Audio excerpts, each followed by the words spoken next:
So, some of them are simple lang naman po and based on what we talked about. The question is,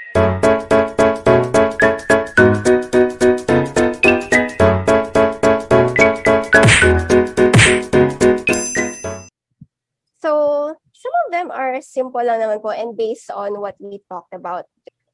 Okay, you can answer all the questions from the lecturer and submit. And after that, we can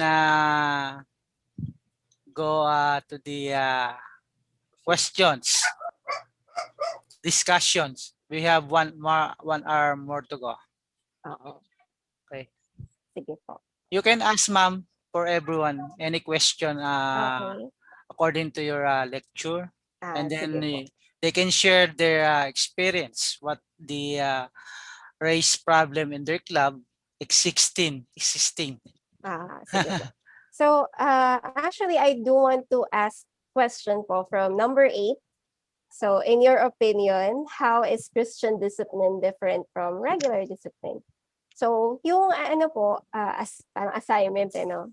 You can answer questions 1 to 7 on your own. But we can discuss questions 8 and 9. Sorry po, madami. Okay. Okay na po ba? Stop share ko na po. Sure. Sige, ma'am. Sige po. Personal experience po, paano po ninyo dinidiscipline yung mga Pathfinder members nyo if they are doing something inappropriate during a club meeting? Yan po. So, yun po muna yung question natin. Sige. Okay na po. Bali yung question po is, do you have any personal experience disciplining a Pathfinder club member? And how did you discipline po? Disciplining a pathfinder. For me kasi, totally, hindi pa kami nakaka-handle ng personal na, as in may pathfinder. Kasi nagtatayo pa lang kami ng pathfinder sa church namin. So, if ever may ganyang mangyayari, disciplining towards a pathfinder, siguro kailangan natin maging positive first, na maintindihan natin bakit niya ginawa, maintindihan natin kung bakit ang batang ito may pinagdadaanan ba, or ang batang ito ay kamusta siya sa family niya. So, kapag nalaman natin yun, makikita natin na, kaya ganito yung reaction niya kasi ganito yung nangyayari sa bahay niya, ganito yung ginagawa sa sa friends niya, and magkakaroon tayo ng mas magandang communication sa bata, na mas maiintindihan niya na kung bakit natin siya dinidisiplina. Ang term kasi ng disiplina ngayon sa era natin, ang pagdisiplina parang laging may parusa, laging may parang kailangan sila pagagalitan. So hindi nila nakikita na ang disiplina is toward na pagdating nila sa paglaki nila, ito naman din ay may tuturo nila sa iba. So yun lang po. Thank you po, no? That's a very wonderful answer po. And meron din po dito sa chat natin, galing po kay Master Guide Jovito. Sabi niya po, sa akin po, kinakausap ko po yung Pathfinder, then ina-explain ko po sa kanya yung nagawa niya and kung ano pwede na maging result ng ginawa niya. Pero sa mahinahon na pakikipag-usap po. Yes. Thank you po sa answer. Yan. So, dalawa po. Okay. So, good points po, no? We investigate bakit nila ginagawa yung kanilang misbehavior. And we investigate and we talk to them. Yung first step po. In a calm and caring manner po. Sino pa po ang may gustong i-share na experience nila in disciplining their club member or kahit personal po with young people? Sige po. Master Guide Eleonora, ma'am. Yes po. Okay, ng Project for Church. Actually, sa tagal na po ng aming Pathfinder Club sa Project 4, together with Ma'am Josie and Sir Rolly Sumagaysay and Sir Marlon, talaga po kami ay nakatagpo na ng mga bata na na-enroll namin sa pathfindering na with different kinds of behavior because they come from our community service na that is Barangay Tagumpay. You can consider it as a squatter area. So alam nyo naman pag sa ganong lugar, no, makikita natin doon what kind of parents they have or what kind of family they have at kung ano rin ang behavior ng mga bata towards their family and towards their sa labas. So sila naging target namin to bring them to the church. That's one, kaya yung isa lamang yung pathfindering that we can bring them to the church.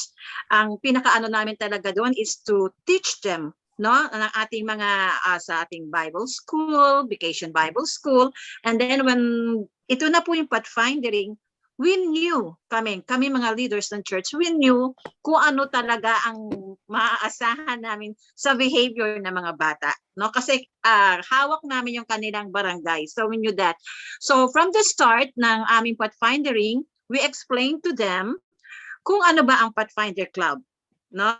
Kung ano ang maitutulong sa kanila personally to develop their behavior, not only to develop their personal life as a good Christian children, inanod na rin namin sa kanila na nag-set kami ng rules as you have said, no? Rules they have to follow, and in every rules na hindi nila nasusunod, there are consequences. Sinet up na namin yon kasi alam na namin na talagang magkakaroon kami ng problema sa kanila coming from different kinds of neighborhood at saka yung upbringing nila doon sa kanilang community. So sa amin, sa church namin, we have this we cannot say naman na yung mahigpit na parusa, but yung talagang nakasanayan na sa pathfindering, even me, naranasan ko na yon when I undergone pathfindering and master guide training, yung push up and then yung no? So, in-explain namin sa kanila yon na in every bad thing, so every bad behavior, meron kayong consequence, no? So, yon ginagawa namin yon. But not totally na we do physical or even verbal, no. And then, yung mga batang ito, kasi we found out also na maano yung respeto nila, yung tawag to, they are not respectful. Disrespectful sila. So, yun pa ang one thing na itinuro namin sa kanila. No, siyempre, we present our Christian way of teaching, and then inintroduce natin ang Panginoon sa kanila. Now, if you want to go to heaven, siyempre, dito pa lang sa mundo, sa earth, ay maging good na kayo. So, we also taught them how to respect each other. No? Irerespeto nila yung mga kasamahan nila within the Pathfinder. And we, as the leaders, we also respected kung ano yung ideas nila, ano yung sitwasyon nila. Kasi ganun yun kung ano yung nakikita ng bata sa mga matatanda, susundin nila yon. But as yung sa lecture mo, ma'am, talagang makaka-encounter talaga tayo ng bata na talagang hindi niya pipiliin yung good behavior, no? So ngayon ko lang din na thank you na lang din talaga sa PLA that I've learned so much in handling or disciplining yung mga bata na merong bad behavior, na kailangan talaga natin ng temperance, patience in handling them, no? And then talagang prayer, ipag-pray natin sila. And sometimes nga malalaman pa namin na talagang sila ay kulang sa pagkain, sa nutritious food, something like that. So we prepare food talaga sa aming club. Talagang pinapakain namin sila. Talagang nagsiset kami ng budget para magkaroon sila ng pagkain, and then kung ano yung sobra doon, dadalhin pa nila sa pamilya nila. Yun ang isa naming ay yung to show them that we love them, that we care for them. Me as a mother, now I'm a grandmother, no? So siguro nga hindi ako natawag kanina yung purpose ko sa aking pagiging pag-attend ng PLA. Sabi nga Ma'am Josie is to upgrade, pero ako talaga kasi this is my second life, so my purpose talaga ako, no? And that is one muna is sa aking family, sa children ko, and then sa grandchild ko. So yun lang ang mai-share ko na na-encounter namin sa mga batang yun, na nangihinayang ako sapagkat dahil nga sa pandemic, I wish na after this pandemic ay ganun uli ang gagawin namin sa pathfindering namin, yung aming community service, uli, mga bata ay dadalhin namin sa aming iglesia to nurture them. Na kasi yun talaga ang ating purpose. Not only to nurture our own children or inside the church sa mga bata, kundi yung outside the church. Yun lang po. Thank Yes you. po. Well said, ma'am. Thank you po. Yes. So, as ma'am said po, we are going to encounter these kinds of children if we are going to reach out to them, no po? If we're going to reach out to poor places where really they need God's teaching and love and care, no po? So, I like po yung sinabi ni ma'am na from the start, you have expected them, no po, that they will have some problem behaviors. But because of your expectation, you are prepared to deal with or to face those coming problem po. No? And I pray po na after the pandemic, you can go back and reach out to them again and continue God's ano po, purpose for Yes. yes, thank you po. And who's next po? Meron pa po ba na ano? Si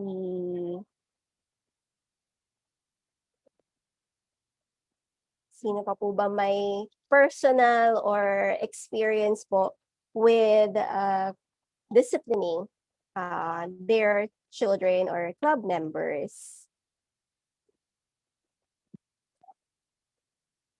Si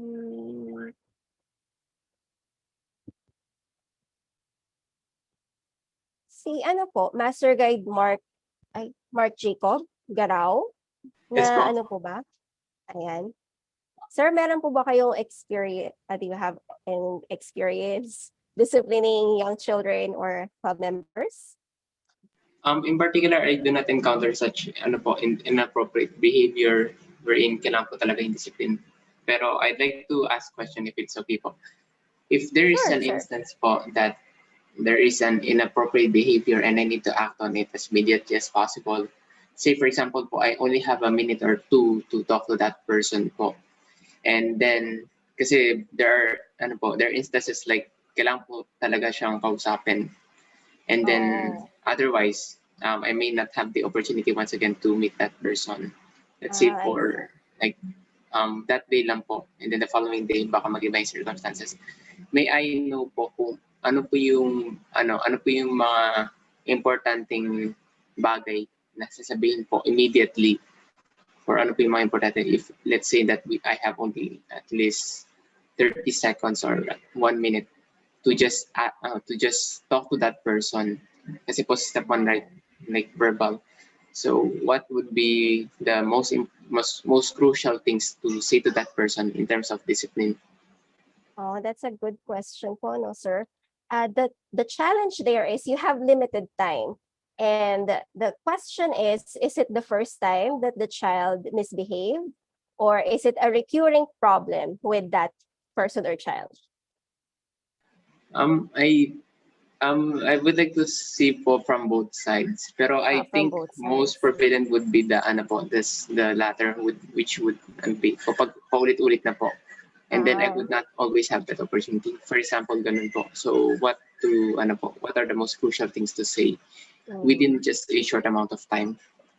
So, unfortunately, if you have limited time, hindi mo ma-emphasize, sir, yung behavior na ine-expect mo for that child. So, if your priority is to discipline the child or the member, you have to set aside time. So, if you cannot do it that day itself, and you think you will have no other chance, then if you are prepared, no, if you have a letter that you can give that child, no, first acknowledge the bad behavior, no.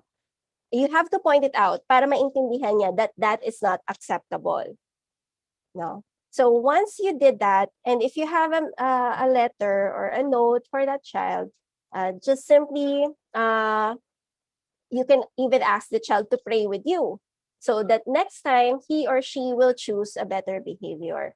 So preparedness is also crucial. Hindi kasi siya instant na ano. Discipline is a process too, no? If the child is really young, hindi mo siya mapagsasabihan mo siya, yes. But if you, as you said, it's a recurring problem, one or a short sentence will not be enough, no? So acknowledge the bad behavior. Then if you have a letter, give it to the parent or to the child kung marunong na siya magbasa. And if you can, set up a meeting, no? If you remember in step 4, we have the parent conference. That is, so the parent will know that it is a recurring problem and they need to address it as a family. And you as a mentor and leader will also be able to help them identify the bad behavior and help the child choose a better behavior or appropriate behavior. So I hope that helps, sir. Yes, po, thank you so much. I think what's better for that is like in terms of if I personally see that inappropriate behavior within just a short amount of time, so what I need to do po is like take the initiative in response, take the initiative to prepare before or to prepare in case that I would have the opportunity to encounter again, Yes. or if not, So, just and if as leaders, di po ba, we need to be prepared. As mentioned earlier, we already have a plan for discipline, and part of that is being ready with letters or caution tickets to remind the members or the child that their behavior is not acceptable. Na po. So if you have that ready, then much better for you and for everyone. okay, thank you po. Thank you, sir, Okay, for asking. Master Aurien, I have a question for Yes, all. sir. Maybe you can answer first, then the participants. Being a leader, is it good that bad acts are worthy for punishment? Oh, are we talking about corporal punishment, sir? Maybe a little bit light punishment, not corporal punishment or military punishment. Of course, sir. Sometimes So, we encounter many acts, bad behavior from our pathfinders. So I think question maybe will answer this time. Is it good for us being a good leader that when the pathfinder commits the mistakes, is it good that bad acts are worthy of punishment? sir, from the word itself, bad acts, it's not acceptable po, no? Okay. We are disciplining them in a Christ-like manner. And corporal or any harmful punishment is not acceptable po. It's not our Christian belief to hurt the child. That is for the parents to decide po, no. Ako po, I'm single. I only have a small niece na po. And to be honest, she's not well disciplined by her mother or her parents na po. And I always talk to her like an adult. Sorry po. That's because I believe that even as a young child, they can understand what we are telling them. Na po. If you talk to them like a baby, they will think like a baby. Yun po yung ano ko it's a personal philosophy, I think.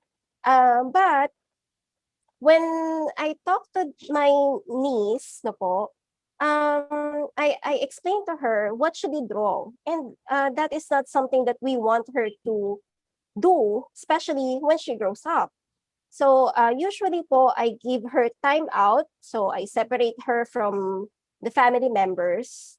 Kasi po dun nag-i-start yung bad behavior niya.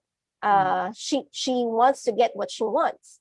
So I remove her from everyone. I put her in a corner, quiet corner. I look at her eye to eye and I tell her that what she did wrong. Yun po yung una eh. You have to tell the child kung ano yung mali niyang ginawa. So, after that, you ask, so sa time out po, kung ilang taon yung bata, that's how many minutes you will leave them and to think on their own. No po. So, fortunately po for me, nakikinig sa akin yung pamangkin ko. But it is a recurring behavior because it is tolerated by other people, no, by other family members. So again po, bad actions are not the answer to bad behavior. It just makes it bigger, na po. You have to listen carefully to the child. You have to acknowledge what the child is feeling, thinking, kagaya po yung sinabi ni Master Guide Jane kanina. Investigate why is the child doing this or that, and how can you help the child? Yun po yung purpose natin eh. At help them choose the good behavior. So we don't need to punish them or hurt them physically. If the parents thinks that it's the final or it's the parents' rights po, no. But for us as Pathfinder leaders, we have to always remember that we discipline in a Christ-like manner. Yun po. Ma'am May, Yes additional po. na. Maganda Ano may po?Ilo eh. Totoo actually. Yung ang mga bad words, huwag nating sabihin sa mga dinisiplina natin. Apo. How much more tayo sa physical discipline. Diba? Yes. So isang bagay na iniwasan natin ang mga bagay na hindi maganda sa masalita man yan o sa application ng discipline in a physical manner. Diba? Okay, so isang bagay po, nais kong tanong isang bagay na, dagdag na tanong. We are leaders right now. Diba? How come the time will come, sana hindi naman mangyayari, yung ating anak o apo ang nagkaroon ng inappropriate behavior. Pero tayo ang leader, paano natin sila madidisiplina naman? Oh. Tayo mismo, anak natin, apo natin, kapatid natin. Tayo yung leader. Nakita natin ang inappropriate behavior. Paano natin ma-apply as far as discipline is concerned? So, good po yun, no? So, personally po, wala po akong experience dyan, aside from my niece. And sa ano po, First. May I say something? yes po. Nag-iingay si Pastor. Actually, nakaka-connect ako Marikoy. Nakaka-connect ako. Kasi I have 4 children, not kids na, they're already grown up. Sa una, pangalawa, talagang merong luhod sa munggo. Naranasan ng mga anak ko yon, naranasan nilang dapa. When you say dapa, pag punishment, sumasagot si Bunso. Pag sinabing dapa, dumapa ka at papaluin ang iyong puwet. But later on, I'm learning, tama yung mga discussion natin, na-discuss yung communication, rules, investigation, background, tama po yun. Pero as of now, discipleship kasi, discipline came from the word disciples.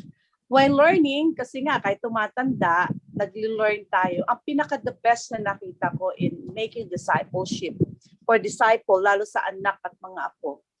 Kasi as a teacher, pag nagkamali, talikod ka sa blackboard, tayo ka doon sa gano'n.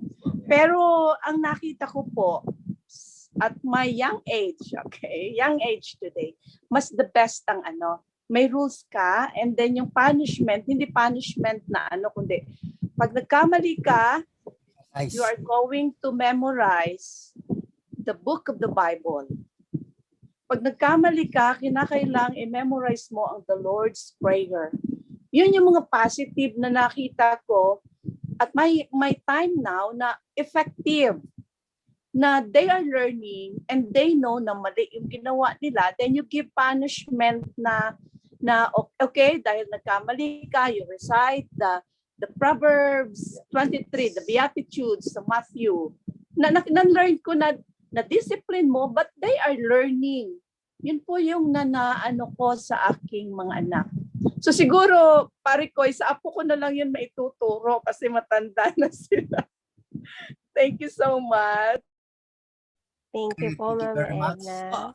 Okay, ma'am. I will give some situational problem. I encountered this problem in my club. Now, one of my pathfinder, a boy, a boy pathfinder. While I'm teaching about the discussion of honor subject, explaining and demonstrating all the possibilities of the accomplishment, sinabi sa akin ng bata, "Sir, hindi ka naman magaling magturo, sir. Mali-mali yung turo mo, sir. So how will you defend from that moment that you are facing now from all the pathfinders receiving that kind of comments from one pathfinder that you are now kumbaga parang napapahiya ka kasi parang mas experience siya, parang mas may talent siya sa'yo sa ginagawa mong pagpapaliwanag. So how can you depend or maybe no quarreling about the program kasi napapahiya ka na dahil yung bata talaga masyadong magaling. So what kind of behavior or maybe as a Christian discipline you will go for that moment, ma'am? Kasi that is maybe not good. I don't know. Can you give some ano? Ako po ba, sir? Oh yes. And Ako maybe po? we can answer everyone. Okay. If you Sige po. are in the position teaching that time and then somebody asks you and distract you while you are in explanation, so what will you do? Sige sir, ako sasagot. Okay. Napaya na ako sa isang bata eh. Yes, based on my experience, may ganyan talagang ano. Ako hindi ako mismo yung sinabihan na nagsasalita ka sa pulpito, sasabihin ka na baba ka dyan, hindi ka magaling magsalita. I am not that person na sinabihan.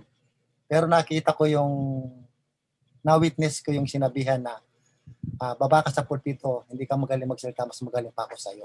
Church to So, nakita ko yung ganito. Pero ang nakita ko reaction po nung speaker, si continue speak, hindi niya pinansin yung bata, yung nagsalita. Kasi kabataan pinagpatuloy lang niya yung kanyang sinasabi.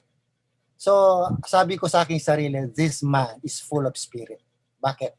On that moment, tama yung sabi ni Sir Nilo, even sino man sa atin na ikaw ay sabihan ng ganon, nawawala yung espiritu sa katawan mo.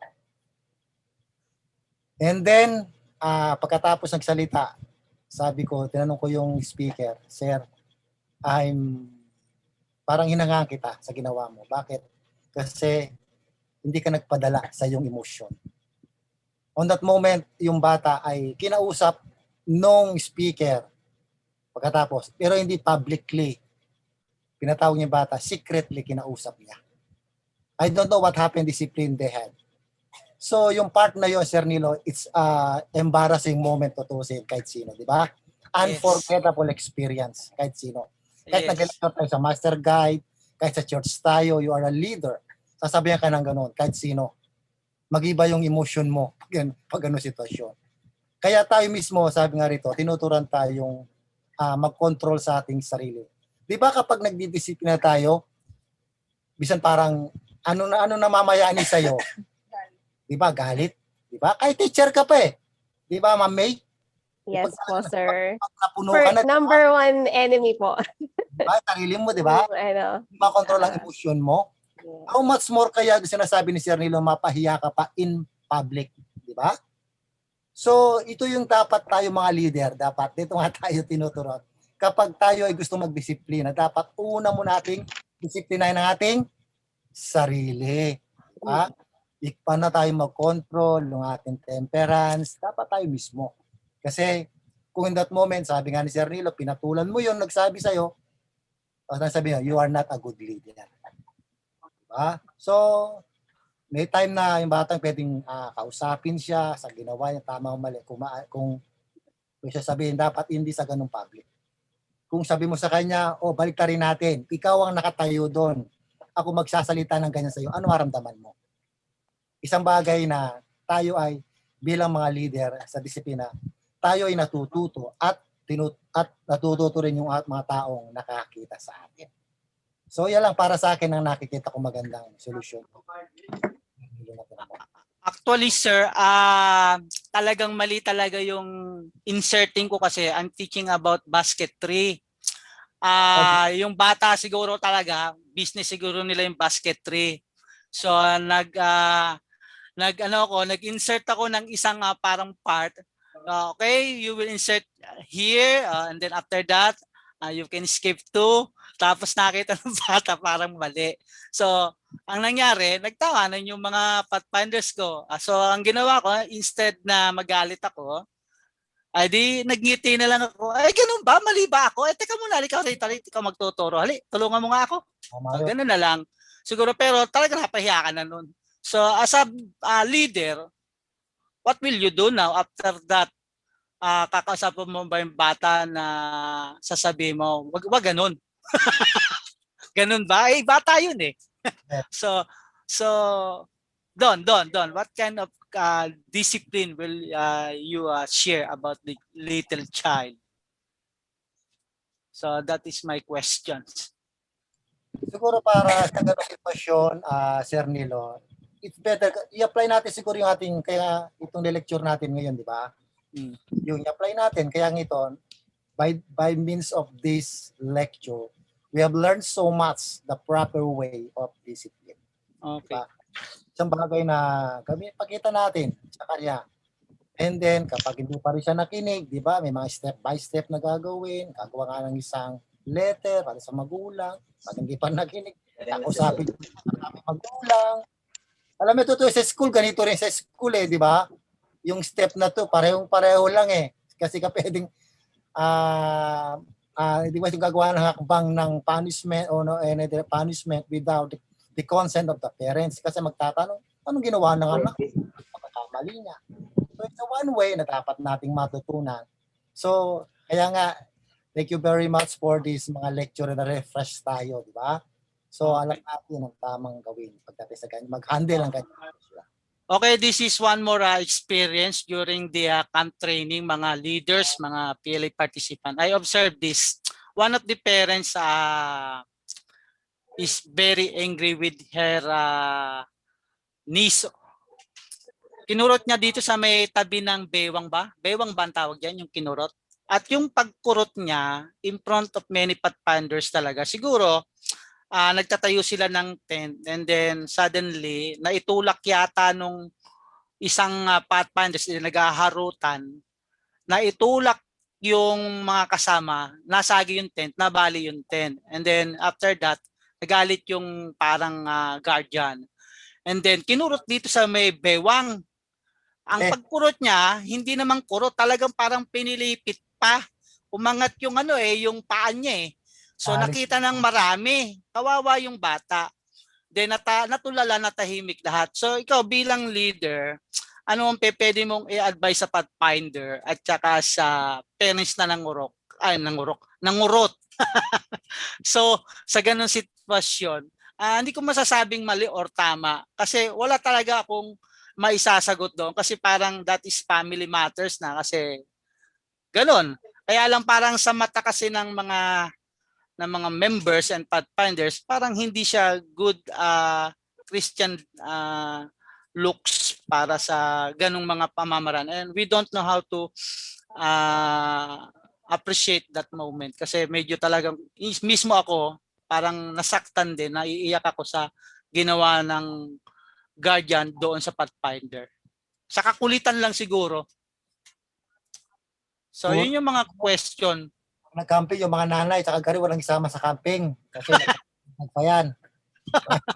Di ba, Ma'am Eleonora? Huwag natin isama yung mga guardian. Bawal. Kaya sa amin, sir, talagang naranasan din namin yung ganyan Pag may kasamang parents, and then yung nakikialam, And then pag nakitang may consequence na binigay dun sa pathfinder na anak niya o pamangkin niya, he or she will react, no? Tapos ang aawayin niya kaming mga leaders. So there's one time na talaga hindi na kami nag-aalaw ng parents. Aside sa nangiistorbo sila, nakakasira pa sila na, parang sila na lang magturo, ano? So wala na yung way na paano namin madidisiplina yung mga anak nila na pathfinders namin kung nandoon sila. So may mga parents po talaga na gano'n, pero not all. Na yung mga parents din naman ng mga master guides na hindi naman yung mga hindi master guides, hindi Adventist, napakahirap po talaga maka-encounter ng ganun. Maybe pwede po yung maybe it's an opportunity for us po, no, to also educate the parents when it comes to discipline. Kasi po we can talk to them one-on-one, even without the child na po. And explain po natin sa parents, especially if they are not Adventists, that that's not our way. And suggest calmly and kindly na there are better ways to discipline their child. So hindi po natin siya pwedeng gawin public na po. Ito po ay opportunity for the leaders and the parents to learn something new and to have a one-on-one talk and join together and help each other to discipline the child if needed. So dapat po may communication din tayo sa parents. That's very important po eh. Kasi while the children is in our club, they are our responsibility. So dapat po naiintindihan din ng mga parents na yung ginagawa natin is for the benefit of the child. So I think it's an opportunity po, no, to have a one-on-one on the parents and teach the parent as well to discipline their child in a gentle manner or in a Christ-like manner. Yun po. Hello Okay. po, pwedeng mag-share? You can share. Si Ma'am Josie po. Go. We have a time. Meron kaming ma'am, nag-camping kami, Ma'am Babes. Alam ko na natandaan niya to. Nung gabi po, ang sabi namin sa mga parents, may parents kasi sumama. Kasi talagang istorbo pag may parents, dito lang po kayo sa isang side. Kasi kami ang bahala sa mga anak nyo. Kasi under namin sila nagtitraining nga sila Ngayon nung gabi, sabi niya, kawawa naman yung anak ko, ang init sa tent. Alam niyo po, ginawa ng nanay, kinuha yung, alam mo, babes, naalala mo yun? Kinuha niya yung anak niya at doon niya patutulugin sa sasakyan. Sabi namin, hindi po pwede, nasa training kami, di ba? Remember mo? Hindi po pwede, mommy or daddy, kasi bawal, nasa training kami So, kailangan niya matulog sa tent para malaman niya kung lahat nandun Tapos kukunin niya anak niya, mainit daw. Tsaka kailangan daw magkumot ata or something ganun. So, hindi namin pinayagan. pero ang maganda nito, ma'am, yung, kasi hindi nila alam yan, yung pathfindering na yan, parang ano naman yan, ano ba yan, pang ano ba yan. Pero ngayon, positively, yung nanay at tatay, naging master guide din ngayon. Para ngayon naintindihan nila, ganito pala yun. Nung nag-training na sila as master guide, naintindihan nila, ganito pala yun. Kailangan pala lahat ng training talagang, yun. Kaya buong pamilya sila ngayon, ewan ko yung anak nila kung nakatapos ng kung anong nakatapos. Hindi. Pero yung tatay at saka yung nanay yata ng master guide din sila ngayon. So, yun. So, talagang dapat pag may training, walang parent. Wala talagang parent. Naalala ko pa, nag-training kami nag-camping kami sa Mambistin, doon yan sa may Antipolo. So, sinama po namin yung mga parents. Sabi namin, sige, mommies, kasama kayo. Kasi gusto daw nila kasi may bagyo nung time na yun, ma'am. During yung time, may bagyo.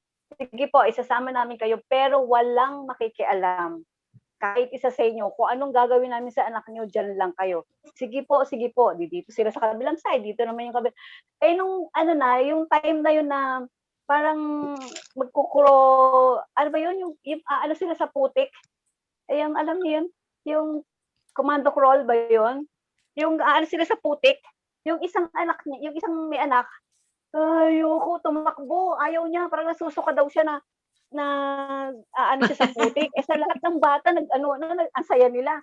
Siya ayaw, sabi nung nanay, sabi sa akin, Ma'am Jo, baka pwedeng hindi naman pwede, baka pwedeng wag na yung anak ko kasi nakakaawa naman. Sabi ko, Mami, nasa training tayo. Unfair po pag hindi nila nakita yung anak mo na lulusong din dyan sa putik. Ang ginawa namin, yung mga nanay, inuna namin, sige mga parent na nandito na mga parent na mga pathfinder, go kayo muna. So sila sa putik. Kaya yung anak niya, sabi niya, sige na nga, kahit ayaw niya, sige na, mano na siya sa putik. Kaya ayun, kung maganda yung magiging positive yung ng parent, okay lang din siguro kasi katulad niyan, mga parent pinagawa namin, ginawa nila. So yung anak niya, sumunod din kahit na medyo nandidiri siya sa putik. So hindi pwede. So ayun, okay naman na. So yun lang siguro mahirap pagka may parent pero gagawin natin yung part natin as leader na tayo yung masusunod. Yan, okay lang.